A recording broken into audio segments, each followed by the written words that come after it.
Jesus looked up and saw the rich putting their gifts into the offering box, and he saw a poor widow put in 2 small copper coins, and he said, "Truly I tell you, this poor widow has put in more than all of them, for they all contributed out of their abundance, but she, out of her poverty, put in all she had to live on."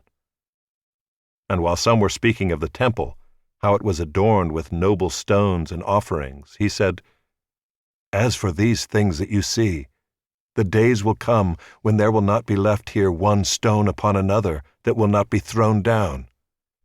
And they asked him, "Teacher, when will these things be? And what will be the sign when these things are about to take place?" And he said, "See that you are not led astray. For many will come in my name, saying, 'I am he,' and 'The time is at hand.' Do not go after them. And when you hear of wars and tumults, do not be terrified. For these things must first take place, but the end will not be at once." Then he said to them, "Nation will rise against nation, and kingdom against kingdom.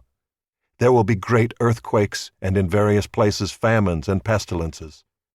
And there will be terrors and great signs from heaven. But before all this they will lay their hands on you and persecute you, delivering you up to the synagogues and prisons, and you will be brought before kings and governors for my name's sake.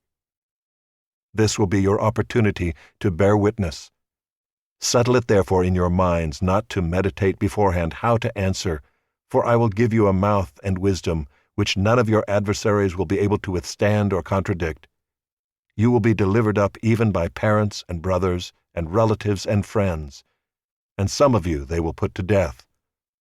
You will be hated by all for my name's sake. But not a hair of your head will perish. By your endurance you will gain your lives. But when you see Jerusalem surrounded by armies, then know that its desolation has come near.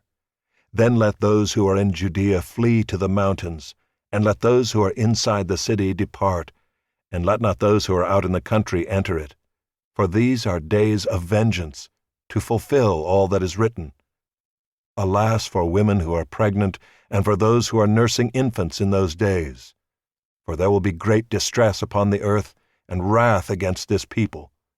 They will fall by the edge of the sword and be led captive among all nations, and Jerusalem will be trampled underfoot by the Gentiles, until the times of the Gentiles are fulfilled.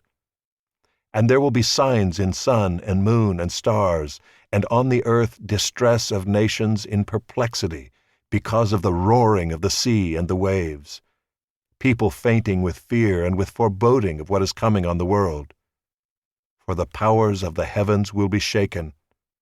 And then they will see the Son of Man coming in a cloud with power and great glory. Now when these things begin to take place, straighten up and raise your heads, because your redemption is drawing near." And he told them a parable. "Look at the fig tree and all the trees. As soon as they come out in leaf, you see for yourselves and know that the summer is already near. So also when you see these things taking place, you know that the kingdom of God is near. Truly I say to you, this generation will not pass away until all has taken place. Heaven and earth will pass away, but my words will not pass away. But watch yourselves, lest your hearts be weighed down with dissipation and drunkenness and cares of this life, and that day come upon you suddenly like a trap. For it will come upon all who dwell on the face of the whole earth. But stay awake at all times, praying that you may have strength to escape all these things that are going to take place, and to stand before the Son of Man." And every day he was teaching in the temple, but at night he went out and lodged on the mount called Olivet.